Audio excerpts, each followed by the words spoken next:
ዳግም የሌሊት ጉዞ እንዳይደረግ እገዳ የጣለው ህወሓት።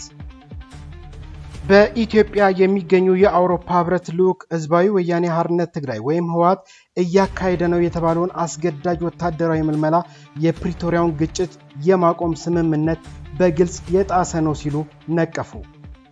የሶማሊያን ምክትል ጠቅላይ ሚኒስትር ከኬንያ ሐሰተኛ ፓስፖርት ይዘዋል በሚል መባረራቸው ተሰምቷል።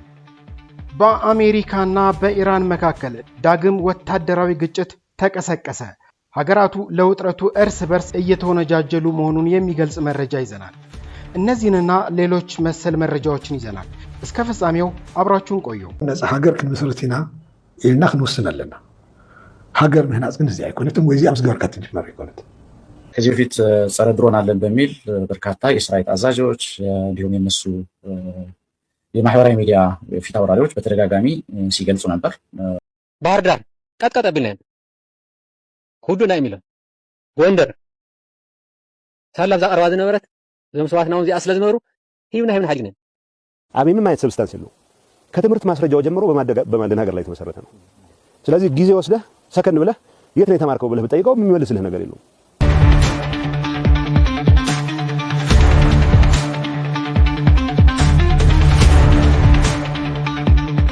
በትግራይ ክልል ከሚገኙ ከተሞች ተነስተው ወደ አዲስ አበባ እንዲሁም ወደ ተለያዩ የሀገሪቱ ክልሎች የሚጓዙ የህዝብ ማጓጓዣ አውቶቡሶች ከምሽቱ 12 ተኩል እስከ ንጋቱ 11 ሰዓት ተኩል ድረስ የሌሊት ጉዞ እንዳያደርጉ እገዳ ተጣለ። ከትግራይ ክልል ፖሊስ ኮሚሽን ይፋዊ የደብዳቤ ሰነድ መረዳት እንደተቻለው እገዳው የተጣለው በሌሊት በሚደረጉ ጉዞዎች ሳቢያ እየደረሰ ያለውን ከፍተኛ የትራፊክ አደጋና አጠቃላይ የህዝብ ደህንነት ስጋት ለመቀነስ ነው።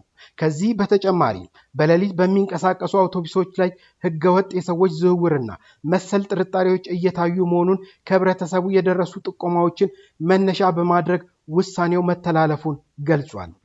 በትግራይ ክልል የትራፊክ ደህንነት አደጋ ቁጥጥርና ምርመራ መምሪያ ኃላፊ አብርሃ ወረደ ተፈርሞ የወጣው ይህ ይፋዊ መመሪያ ከሰኔ 18 ቀን 2018 ዓ.ም ጀምሮ ማንኛውም የህዝብ ማጓጓዣ አውቶቡስ ከምሽቱ 12 ሰዓት ከ30 ደቂቃ እስከ ንጋቱ 11 ሰዓት ከ30 ደቂቃ ድረስ ጉዞ ማድረጉን ሙሉ በሙሉ ይከለክላል። ይህ አዲስ የሌሊት ጉዞ እገዳ በክልሉ ትራንስፖርትና መገናኛ ቢሮ ቀደም ሲል ሰኔ 13 ቀን 2018 ዓ.ም የተላለፈውን የውሳኔ አቅጣጫ ተከትሎ የወጣ ሲሆን በክልሉ የሚገኙ ሰባቱም የዞን ፖሊስ መዋቅሮች ትዕዛዙን በመሬት ላይ ባሉ የትራፊክ ፍተሻዎች ላይ ጥብቅ በሆነ ሁኔታ እንዲያስፈጽሙና ክትትል እንዲያደርጉ መመሪያ ተሰጥቷል። ውሳኔው በሌሊት ተነስተው ከትግራይ አዲስ አበባ የሚጓዙትን የህዝብ ማመላለሻ አውቶቡሶች ላይ ጫና ለማሳደር የተደረገ ይሁን አይሁን እስካሁን የተባለ ነገር የለም። በኢትዮጵያ የሚገኙ የአውሮፓ ህብረት ልዑክ ህዝባዊ ወያኔ ሓርነት ትግራይ ወይንም ህወሓት እያካሄደ ነው የተባለውን አስገዳጅ ወታደራዊ ምልመላ የፕሪቶሪያ ግጭት የማቆም ስምምነት በግልጽ የጣሰ ነው ሲሉ ነቀፉ። የህብረቱ የኢትዮጵያ ልዑክ በኤክስ ገጹ ባወጣው መግለጫ በሰሜን ኢትዮጵያ ያለው ውጥረት የተሞላበት ሁኔታ እንደሚያሳስበው ስጋቱን ገልጿል።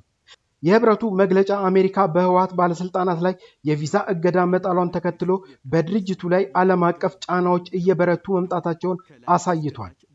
ህወሓት በትግራይ ክልል ውስጥ ተጓዳኝ ክልላዊ ምክር ቤት ማቋቋሙን የነቀፈው የአውሮፓ ህብረት የኢትዮጵያ ጽሕፈት ቤት ችግሩ እንዳይባባስ ሁሉም ወገኖች በአስቸኳይ የሰላም ንግግር እንዲጀምሩ ጥሪን አቅርቧል። በአፍሪካ ህብረት የአፍሪካ ቀንድ ከፍተኛ ተወካይ የሆኑት ኦሉሴጉን ኦባሳንጆ የሚመራው የሰላም ጥረት ሙሉ በሙሉ እንደሚደግፍም ህብረቱ አስታውቋል። በሌላ በኩል የአሜሪካ ኮንግረስ አባል የሆኑት ብራድ ሼርማን የፕሬዝዳንት ዶናልድ ትራምፕ አስተዳደር በህወሓት ባለስልጣናት ላይ የቪዛ እገዳ መጣሉ ተገቢ አልነበረም ሲሉ ተችተዋል። የኮንግረስ አባሉ በኢትዮጵያ ዘላቂ ሰላም እንዲመጣ የሚፈልጉ አካላት በሙሉ እርቅ ለማምጣትና ሰላም ለማውረድ ከሁሉም የጦርነቱ ተሳታፊ ወገኖች ጋር መስራት አለባቸው ሲሉ አሳስበዋል። ከዲፕሎማሲያዊ እሰጥ አገባ ጎን ለጎን በትግራይ ክልል ውስጥ እየተካሄደ ነው የተባለው አስገዳጅ የወጣቶች ውትድርና ምልመላ የሰብአዊ መብት ተሟጋቾችንና ታዛቢዎችን ክፉኛ አሳስቧል። የክልሉ ባለስልጣናት አካሄድ በኢትዮጵያና በቀጠናው የተደቀነውን ውጥረት የበለጠ ሊያባብሰው ይችላል የሚል ስጋትንም ፈጥሯል። Coming in from Bahrain, where Iran targeted a US naval base. New videos show a thick smoke seen rising above the Bahrainian capital Manama amid reports. The US President Donald Trump has warned that operations against Iran will continue until all objectives are achieved. There's indications that conflict in the Middle East.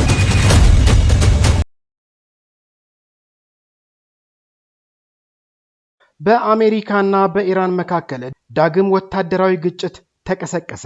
ሀገራቱ ለውጥረቱ እርስ በርስ እየተወነጃጀሉ ይገኛሉ። የአሜሪካ ማዕከላዊ እዝ ኢራን ኤምቪ ወይም ኤቨር ላቭሊ በተሰኘው የንግድ መርከብ ላይ የድሮን ጥቃት በመሰንዘር በሀገራቱ መካከል የነበረውን ጊዜያዊ የተኩስ አቁም ስምምነት ጥሳለች ብለዋል።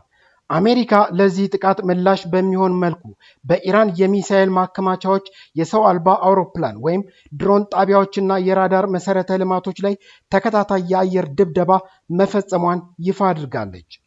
ኢራን በበኩሏ የቀረበባትን የአሜሪካን ክስ ሙሉ በሙሉ ውድቅ አድርጋለች። የቴህራን ባለስልጣናት የተደረሰውን የተኩስ አቁም ስምምነቱን እንዳልጣሱ በመግለጽ ይልቁኑ አሜሪካና እስራኤል የተኩስ አቁም ስምምነቱን መጀመሪያ የጣሱ አካላት ናቸው ሲሉ የተገላቢጦች ክስ ሰንዝረዋል። የሀገሪቱ ፓርላማ የጸጥታ ኮሚቴ ሰብሳቢ የሆኑት ኢብራሂም አዚዝ የአሜሪካን ጥቃት ግዴለሽነት የተሞላበት የተኩስ አቁም ጥሰት ሲሉ የኮነኑ ሲሆን ድርጊቱ ትራምፕ ለድርድርም ሆነ ለተኩስ አቁም መርሆች ቁርጠኝነት እንደሌላቸው ያሳየ ነው ብለዋል። አክለውም ይህ ጥሰት ለአሜሪካ ውድቀትንና ጸጸትን እንደሚያስከትል ገልጸው የወቀሳ ጨዋታው ከእንግዲህ አይሰራም ሲሉም ገልጸዋል። በተጨማሪም የኢራን እስላማዊ አብዮት ጥበቃ ጦር ባወጣው መግለጫ በአሜሪካ ሲራክ ደሴት ላይ ተፈጸመ ያለውን ጥቃት የባህርና የአየር ኃይሉ ማክሸፍ እንደቻሉም አስታውቋል። ድርጊቱ ያለ ምላሽ አይቀርም ያለ ሲሆን ተገቢ በሆነ ጊዜና ቦታ ፈጣንና ወሳኝ ምላሽ ይሰጣል ሲል አስጠንቅቋል። አሁን ላይ ሁለቱም ወገኖች ለተቀሰቀሰው አዲስ ግጭት አንዳቸው ሌላውን ተጠያቂ በማድረግ ላይ ይገኛሉ። ይህ አዲስ ወታደራዊ ፍጥጫ ሁለቱ አገራት በቅርቡ በስዊዘርላንድ ያደረጉትን የዲፕሎማሲያዊ ጥረት አደጋ ላይ ጥሎታል። በሀገራቱ መካከል ምንም አይነት የመጨረሻና ቋሚ የሰላም ስምምነት ያልተፈረመ ሲሆን በስዊዘርላንድ ተካሂዶ የነበረው ውይይት የጊዜያዊ ተኩስ አቁምና እሱን ተከትሎ ለቀጣይ ድርድሮች መነሻ የሚሆን ፍኖተ ካርታ ለማዘጋጀት የተደረገ ነበር። ያ የድርድር ማዕቀፍም ቀጠናዊ ጸጥታን፣ የማዕቀብ ጉዳይን፣ የኢራን የኒውክሌር ፕሮግራም የተመለከተ አጀንዳዎችን በሂደት ለመፍታት ያለመ ነበር። ውይይቱን ተከትሎ የሆርሙዝ ሰርጥ በተወሰነ መልኩ መረጋጋት ታይቶበት የነበረ ሲሆን የነዳጅ ዋጋም አሽቆልቁሎ ነበረ። በዛሬው ዕለት በሁለቱም ወገኖች የተሰነዘሩት ክሶችና የታዩት ወታደራዊ እርምጃዎች ጊዜያዊ የተኩስ አቁሙን አደጋ ላይ የጣለና ቀጠናውን ዳግም ወደ ከፍተኛ ስጋት የከተተ ሆኗል። We, and this is probably what we're most excited about as Americans, the Iranians have agreed to invite IAEA inspectors back into their country. That is a major milestone for the American people. So it's a great relationship already. It really is. We do so much together, and there's so much more to do. And so I hope that this visit continues to add to those areas in which we work together. First step in permanently denuclearizing or permanently ending a nuclear weapons program in Iran. Ships are out there today and they're saying, don't come here, don't even think about it. And you have these massive tankers saying, let's get the hell out of here.